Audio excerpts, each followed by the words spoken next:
Hello, Green and Tidiers. Welcome to another Green and Tidy Live with me, Rachel Papworth, the online professional organizer, liberating you from the shackles of clutter and chaos for peace of mind and productivity. I am standing on a chair because I want to show you some of my bookshelves today. So last week I made a video, which the intention of which was to inspire you to take on decluttering those things and areas that you might think you can't let anything go from. And I focused in particular on books, and I shared a story with you about somebody I've been working with who thought she couldn't get rid of any books. And then when we went through a section of books on her bookshelf, she got rid of about 90% of them. And I had quite a few responses to that video saying, come on then, tell us exactly how to declutter books. So that's what I thought I'd do today. I thought I'd talk to you about how to declutter books. And so I'm standing in front of my bookshelves so that I can use them as an example. Now, I'm not going to do a complete declutter of my bookshelves today because it would take too long.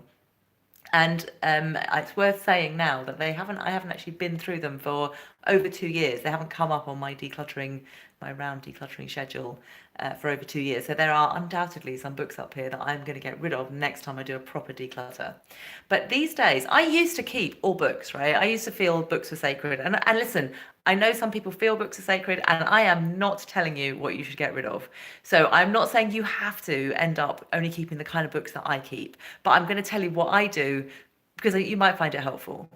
So I now only keep books that I know I actually am going to read, books that I'm going to refer to, books that I might read myself, or books that I might lend to other people. If I've read it, and even if I liked it, but I'm not going to return to it, and certainly if I didn't like it, I just get rid of it. And that means almost all fiction books. As soon as I've read them, I just get rid of them again. And one of the great things about books is they're very, very easy to move on. You can give them to charity shops, you can give them to other people, you can put them on your free cycle group.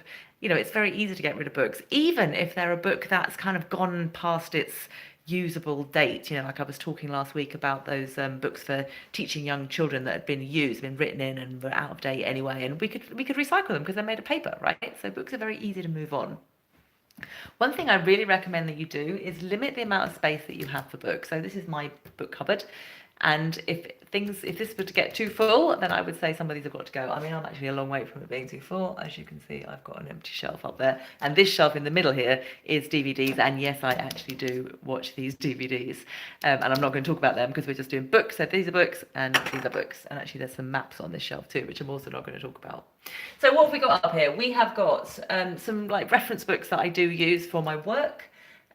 We've got some of these can definitely go. I can see books right here now as I'm looking at them. I know can go. All these language books, these are from when I used to study languages, and I think they're probably going to go, including the dictionaries, because I tend to use online apps or Google Translate now. So they'll probably go the next time that I do a book declutter. There are some books up here that I keep for sentimental reasons, books that I was given as a child. There's a couple of books that I'm actually mentioned in. That's fine. You can keep some books for sentimental reasons, so long as you're not keeping too many, so long as you're limiting it to something that you can manage. And then there are also some absolute favourites up here. And they're up here because I really might go back and read them again, or I might lend them to someone else, or if I'm honest, I suppose there is a bit of sentimentality there, because it's not like I couldn't get hold of a copy of them if I wanted to read them again or lend them to somebody else. But I keep those ones. And then down here, we've got, these are mostly walking books actually. They're books with walks in them from my local area and other areas that I visit, so I use them on a fairly regular basis. And then there are also some books to help me identify flora and fauna that I see when I am walking. So look, the point is that with books, as with anything else, it really is a question of being realistic, going systematically through what's on the shelves and being realistic about whether you ever are going to read them again or lend them to somebody else, or being honest with yourself that you want to keep them for sentimental reasons, which is fine, right? And then limit the amount of space that you have for books.